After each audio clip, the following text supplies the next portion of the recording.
میں رامائن کا وہ آخری شلوک آپ کو سنانا چاہتا ہوں، جب راون کا ود ہو گیا، جب حق نے باطل پر وجے پراپت کر لی۔ آج میرا جملہ واضح ہو جائے، جب لٹیرا مارا گیا اور جس کو اذیت دی گئی تھی وہ کامیاب ہو گیا، تو جب لٹیرا مارا گیا آخری مرحلے میں ہے، ایک مرتبہ شری رام جی اپنے بھائی لکشمن جی سے فرماتے ہیں کہ سنو رہتا شری لکشمن، سنو بھیا لکشمن، یہ جو راون ہے نا بڑا گیانی تھا، یہ بڑا گیانی تھا، جاؤ اس سے گیان پراپت کرو۔ اب تاریخ میں یہ لکھا ہے، ہسٹری میں یہ لکھا ہے، اتہاس کاروں نے یہ لکھا ہے، مجھے نہیں معلوم کہ والمیکی میں کیا لکھا ہے، اختلاف کے ساتھ کیا لکھا ہے اور کیوں لکھا ہے، وہ جا کے تحقیق طلب ہے جو کریں، مگر جو لفظیں تاریخ میں ملی ہے وہ یہ ہے کہ شری رام نے اپنے بھائی سے کہا کہ جاؤ جاؤ لکشمن، یہ گیانی ہے، اس سے گیان پراپت کر لو۔ شری لکشمن جی گئے، عدم توجہی کی بنیاد پر، یہ میرا تعلیقہ ہے، عدم توجہ ہی کی بنیاد پر وہ جا کے راون کے سرہانے کھڑے ہو گئے۔ سرہانے کھڑے ہونے کے بعد کہنے لگے مجھے میرے بھیا نے بھیجا ہے، وہ چاہتے ہیں کہ تو مجھے گیان دے۔ اس نے سر سے پیر تک دیکھا اور دیکھنے کے بعد کہا جاؤ، تمہیں تو ابھی گیان لینے کا طریقہ بھی نہیں آتا، میں تمہیں گیان کیسے پردان کر دوں۔ یہ سننا تھا۔ شری لکشمن جی واپس پلٹے، رام جی کی خدمت میں گئے اور مریادہ پروشتم شری رام جی سے کہنے لگے حضور اہنکار دیکھ رہے ہیں، مرتیو کے دوار پہ کھڑا ہے، جانکنی کے عالم میں ہے، لاسٹ مومنٹ ہے، جانے والا ہے، اس دنیا سے رخصت ہونے والا ہے، مرتی کے دوار پہ کھڑا ہے، مگر اہنکار دیکھ رہے ہیں، تکبر دیکھ رہے ہیں۔ اہنکار کا ترجمہ کر دوں، اہنکار دیکھ رہے ہیں، ایگو دیکھ رہے ہیں، ایٹیٹیوڈ دیکھ رہے ہیں، غرور دیکھ رہے ہیں، گھمنڈ دیکھ رہے ہیں۔ کہا ہوا کیا؟ توجہ، ہوا کیا؟ کیا بات ہے؟ دیکھیں بڑا احساس کیجئے تو بڑا عظیم جملہ ہے۔ شری رام کا اپدیش یہ ہے کہ کوئی غضب میں آئے تو اس پر غضبناک نہ ہو جاؤ، آہستہ سے پوچھو ہوا کیا تھا۔ آئے میرا جملہ واضح ہو جائے، یعنی غضبناک قوم کو خاموش کرنے کا جو رام راجیہ طریقہ ہے وہ شرافت ہے، شرارت نہیں، وہ شرافت ہے۔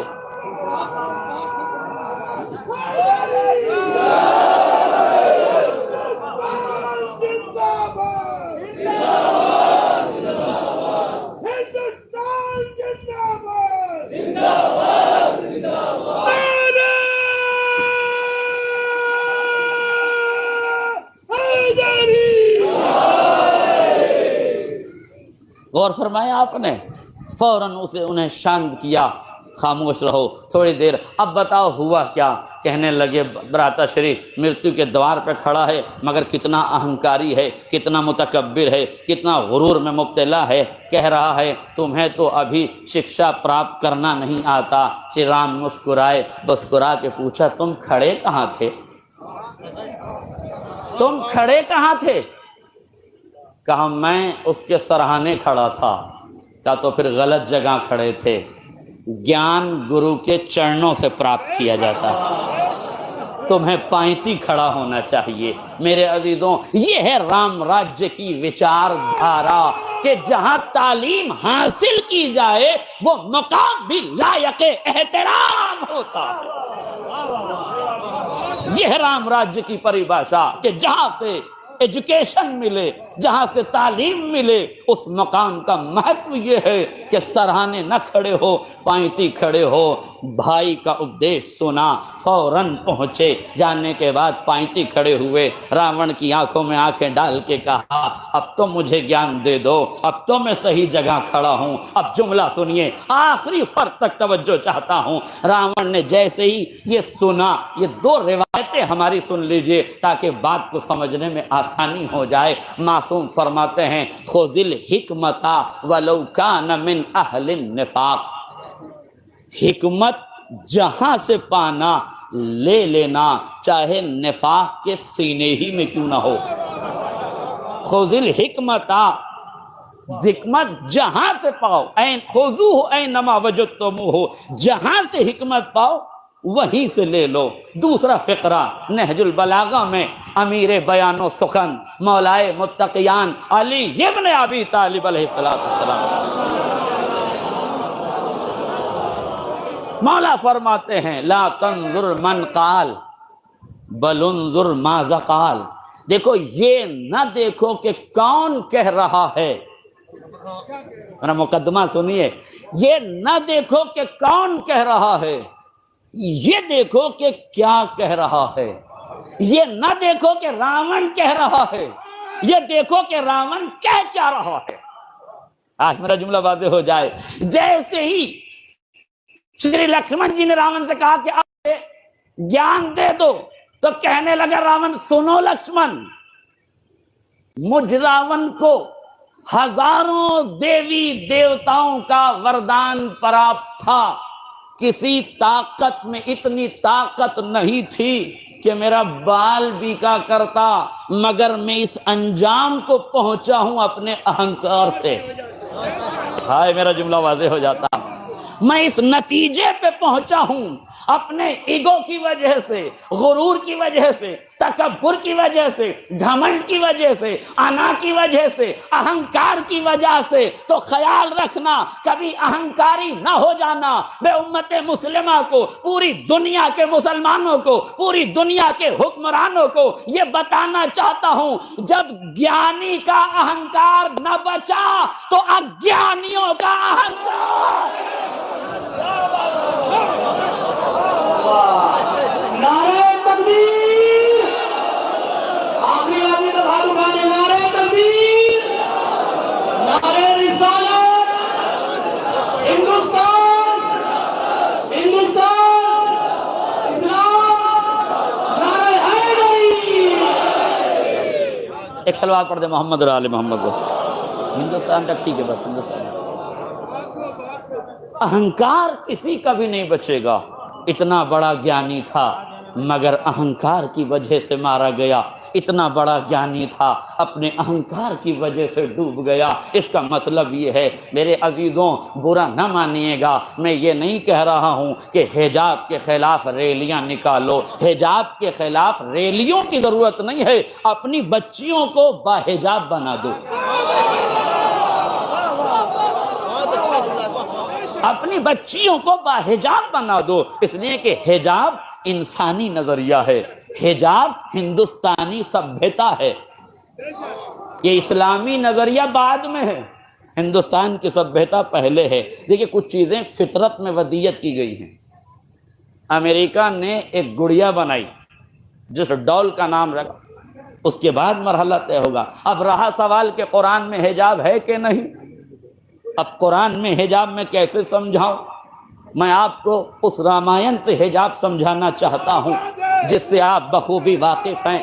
تو آپ جانتے ہیں جب محترمہ سیتا میاں کا اپہرن کیا گیا تو راون سادھو کے لباس میں آیا، وہ جو لکشمن ریکھا کھینچی گئی تھی اسے ایک لمحے کے لیے حالات کی مجبوری سے کراس کیا گیا۔ میرے عزیزوں، میرے جملوں پہ توجہ کیجیے گا، میں اپنے ہر لفظ کا ذمہ دار ہوں مگر کسی کے ذوق سماعت کا ذمہ دار نہیں ہوں، میں اپنے لفظوں کا ذمہ دار ہوں۔ اہل علم تشریف فرما ہے، قسم خدا کی آسمان علم کے سارے ستارے تو آج اس بزم مدحت میں جمع ہو گئے، علماء کرام کا مجمع ہے، یہ ستارے علم کے چمکتے ہوئے افراد یہاں بیٹھے ہوئے ہیں۔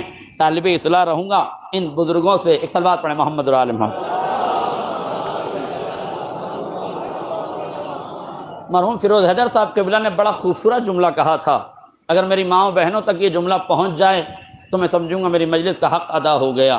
وہ کہتے تھے شری لکشمن جی نے ایک ریکھا کھینچی تھی، اگر مجبوری میں بھی اس ریکھا کو پار نہ کیا گیا ہوتا تو اتنی بڑی رامائن عالم وجود میں نہ آتی۔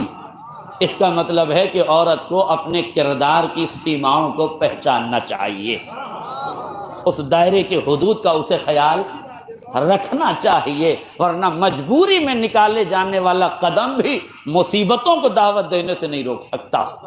نتیجہ یہ ہوا کہ جب یہ اپہرن ہو گیا، تاریخ میں لکھا، والمیکی رامائن میں بھی اس کا ذکر موجود ہے کہ جب یہ اپہرن کر کے راون چلا تو محترمہ سیتا چونکہ ایک ذہین اور سمجھدار خاتون تھی اور محترم خاتون تھی، اور ایسی احترام اور محترم خواتین کا ہم تہے دل سے، ہردے کی گہرائی سے ان کا احترام کرتے ہیں، کرنا چاہیے۔ صاحب شعور کی ذمہ داری ہے کہ ہر مذہب کے بزرگوں کا احترام کرنا سیاست نہیں سکھاتی، شرافت سکھاتی ہے، کرنا چاہیے، شرافتوں کے پیمانے چھلکانے چاہیے۔ لہذا محترمہ ذہین تھی، اس لیے انہوں نے اپنی کبھی انگوٹھی اتار کے پھینکی، کبھی اپنا کڑا اتار کے پھینکا، کبھی اپنی جوتی اتار کے پھینک دی۔ کیوں؟ تاکہ پیچھے آنے والوں کو محسوس ہوتا رہے، نشانیاں اور یہ علامتیں انہیں ملتی رہیں۔ لہذا جب یہ ہو گیا، ادھر شری رام جی، شری لکشمن جی،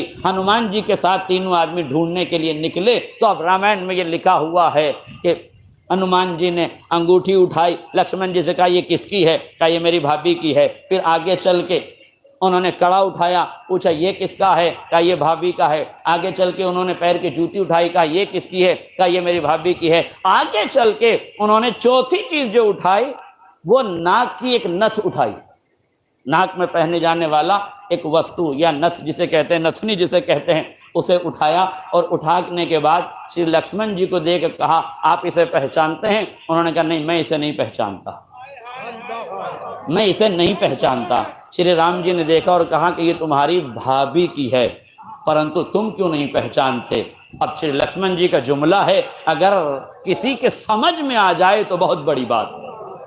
وہ فرماتے ہیں برہتا شری، میں اپنی مریادہ کی سیماؤں کو جانتا ہوں، میرا دھرم مجھے بھابھی کے چہرے پہ نظر کرنے کی اجازت نہیں دیتا، میرے